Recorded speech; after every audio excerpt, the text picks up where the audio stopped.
Hello guys! Magandang hapon sa inyong lahat.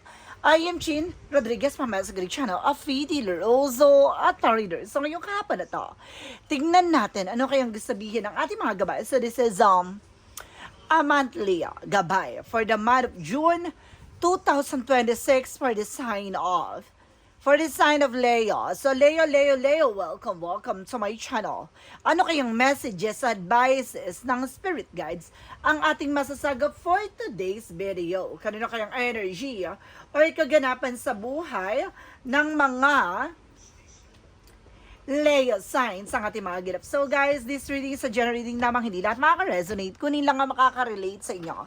And comment down below kung kaninong energy ang ating nasagap. Because don't forget to like and subscribe my channel and hit ko siya for more videos update. Maraming salamat sa mga walang sawang pagsuporta sa aking channel, lalo-lalo nang skip ng ads sa way pagpalaing kayo ng Diyos at may kapal, siksik, liglig, nag-uumapaw, na biyayang manambalik sa inyo. So let's see guys, what is the messages, advices na ng ating angel spirit na para sa ating mga kapatid na Leo. Let's see and watch this.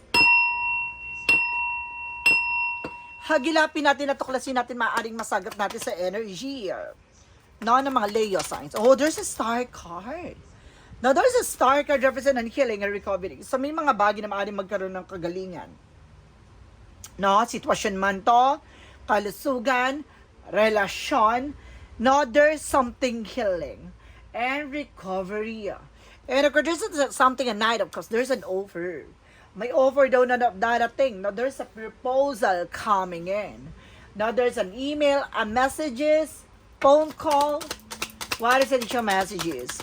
And represent guys with the justice card. There's something justice will be served. Na makukuha mo yung hustisya. Na makukuha mo yung good karma. Or there's something of karma coming in. There's something of good and bad thing. Na kaya kailangan, lagi mong pakakatandaan, na ano naman yung bagay na gagawin mo, no, dapat iisipin mo yung magiging impact nito sa'yo. Let's see what is the teacher messages. Represent guys with the Six of Swords. Now, there's something a transition.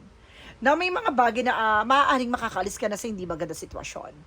Now, muli ka na makakabangon, makakawala at makakalaya for that burden. Now, from that situations, no?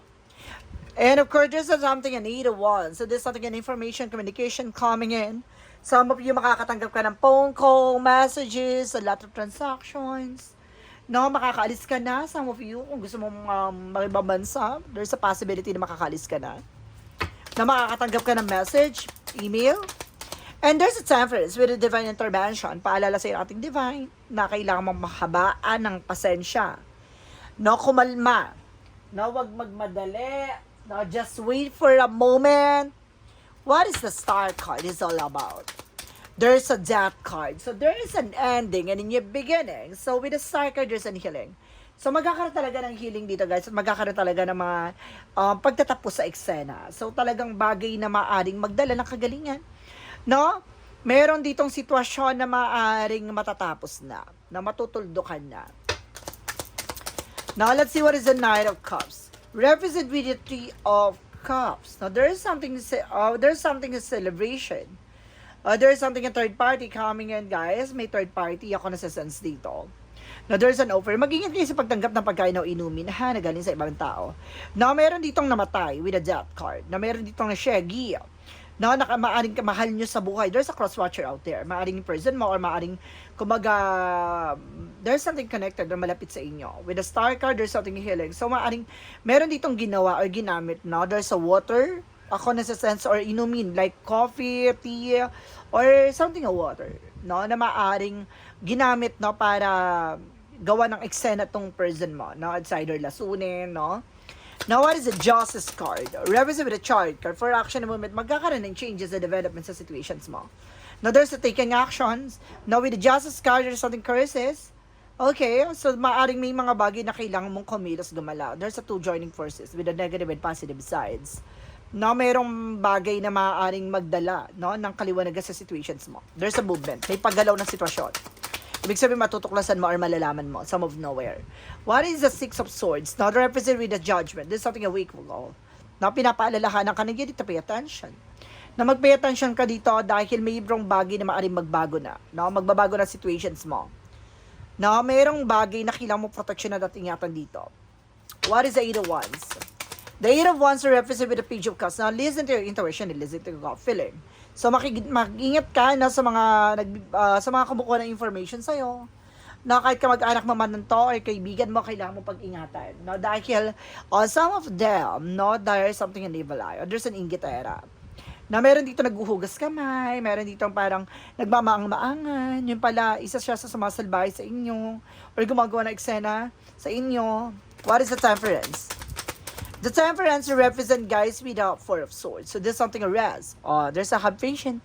No, isa sa bagay nagkakaroon ng frustration or depression sa situation na to kasi minamadali mo yung mga bagay-bagay. So hindi siya nag-work. No? Kumbaga, meron kang gustong gawin, gusto mo agad sa katapat, gusto mo agad may isa kataparan to. Pero hindi pa hubog yung situations. So parang minamadali mo. So kailangan mo kumalma. What is the Star? The Death card. Represent, guys, with the Two of Swords. Sabi ko na nga, but there's a pain. No? Merong bagay na maaaring nagdala sa broken heart. No? Nasaktan na bigot. No? And there's a third party. Some of you guys, may third party talaga dito, guys. I feel so. No? Maaaring may asawa yung person mo or meron siyang, kumbaga, meron something connected sa kanya. There's a past situation or maaaring there's a past person. Or maaaring there's a relatives. There's a related sa kanya na maaaring sumasalbahay sa inyo or with your person. No? Or maaaring namatay yung person mo or there's a cross-watcher out there. No? Mag-ingat kayo. No, kasi meron ditong nainggit, nagalit, or something. Na there's something connected sa inyo. Now, there's the world. So, something a trouble, success, accomplishment. So, magsasucceed ka raw. So, kung may mga balak kang umalis ng bansa or magtrabaho international, there's a possibility na makakaalis ka. What is the Justice and the Chariot card? Represent with the Queen of Swords, there's a clear the boundaries. Nalinisin mo na sa paligid mo. No? Dapat malayo pa lang tanaw mo na yung magiging outcome. O kung ano yung, kumbaga, intention ng tao na to, you need to take an action from that. No? Kailangan mo kumilos agad na mag-desisyon, gano'n. Kailangan na alam mo yung magiging possibilities, yung consequences, gano'n. Kasi may mga bagay dito, or tao, sa situations na to, na parang nakamasid, nagmamatsyag. What is the Six of Swords and the Judgment? There's a Six of Pentacles. No, there's something a giving and receiving. So, magtutuloy-tuloy na yung pasok na magaganda kapalaran sa iyo. There's something a judgment for something a pay attention dahil may bagay na magtransition. No? From 0 to 10, something like that. From poor to riches. So, ganun. So, bagay na parang nahihirapan ka sa ngayon pero sa mga susunod na araw, luluwag, giginawa ka na. O this month of June, ay maaaring luluwag na tuloy-tuloy na ang pasok na magagandang kapalaran sa iyo. No? Lalo-lalo sa pera. And there's a Three of Pentacles. So, see? No, there's something fishy with the Page of Cups. Makinig ka sa intuition and gut feeling mo. Tinuturo ka sa maling landasin. Kasi nandito yung money, nandito yung opportunities. Pero ito yung tinuturo sa'yo. So, there's a pay attention. No? Parang, there's something na parang nakakagat sa sahig or nakakagat to sa isang bagay na parang, kumbaga mali or something na hindi totoo yung sinasabi niya. No, kaya kailangan mag-ingat ka. There's a pay attention. There is something Eight of Wands. Nagbibigay siya ng information sa'yo, pero it's not true. No? Kumbaga kasinungalingan. And there's a Four of Cups. Now, just re-evaluate or analyze. So, may mga bagay talaga na kailangan mo mag-pay attention. No, kailangan mo i-evaluate or analyze yung mga bagay-bagay before taking action. So, bago ka kumilos, gumawa ng eksena, gumawa ng ibang bagay, no, lagi mong titignan yung bagay na kalalabasan, na magiging outcome. Let's see what is an outcome. Now, there's another one for perseverance. So, kailangan mo magtiyaga for a meantime. So, kailangan mo mag-continuous, no? Being curiosity. No? Magsubaybay, magmatsyag. No? What's going on behind the scenes. So, kailangan alamin mo. Na magmatsyag ka muna for a moment. There's an Seven of Pentacles. There's a harvest time. So, aanihin mo din naman to. Na may mga bagay kang aanihin dito. There's a harvest moment. At the same time, meron ako nasa-sense dito, guys, na nakakaranas ka ng financial loss or financial crisis, no? Dahil, kumbaga, merong sumasalbay sa'yo. There's a crisis talaga ako nasa-sense na para maubos lahat ng ipon mo. What is the additional messages? And there's something decayment, something stuck. Sabi ko na nga ba para mas stuck ka sa situation, there's a bad moment of stuck, delays, cancellation. So, see? So, dapat lagi mo pakakatandaan yung mga bagay na nangyayari sa iyo recently or sa mga nakaraang panahon or nakaraang araw, buwan, ganon. Kasi there's a justice card, that's something a good karma, but definitely there's something curses. Na imbis na maging maganda takbo ng sitwasyon mo, kamalasan ang natatamasa mo. No? Kaalatan. No? Hindi sa minamalas ka talagang mayroong sumasalbahe sa'yo. There's something an Eight of Swords. There's a lot of toxic and negativities around you. So, yun na nga, no? Napapalibutan ka ng toxic at negative. So, there's a possibility, no? Yung mga taong nagbibigay ng information sa'yo, no? Hindi dahil, kumbaga, para matulungan ka or anything, no? Kundi para iligaw ka, or dahil para linlangin ka. So, kailangan mag-pay attention ka. And there's a 12 Swords. There's something decision that you need to make. So, kailangan mo talaga na decision. Na you need to pay attention, no? Kailangan mo talagang, kumbaga, umalis dyan sa situation sa'yo. I feel something nagbo-bloated ka. Na may nasisense ako na bloated dito. And of course, para ka nagsusuka. Or para ka nasusuka. No? Dahil may pinainom sa'yo, guys. Yung person mo before siya namatay, o maaring mayroon ditong namatay. No? Na, kumbaga, na, there's something hydration. No? At the same time, suka ng suka, hindi maintindihan. Ganyan. And there's a Hierophant. Oh my God, there's a palipad-hangin. The Hierophant, something religious factor. No, like palipad-hangin, there's a religious beliefs, religious situations, there's a spiritual journey, something like that. No, may mga bagay na maaring lilitaw-lilinaw. Mayroong talagang in-offer sa inyo, guys. Inumin to. Alam niya, guys, no, parang kayo nakakaramdam or something, some of you, no, parang nangangamoy na malansa. No, parang hindi mo nagugustuhan yung amoy mo sometimes. No, na parang may malansang bulok na ewan. Ganun. So, let's see what is additional messages tayo with the finances and career, love life at kalusugan.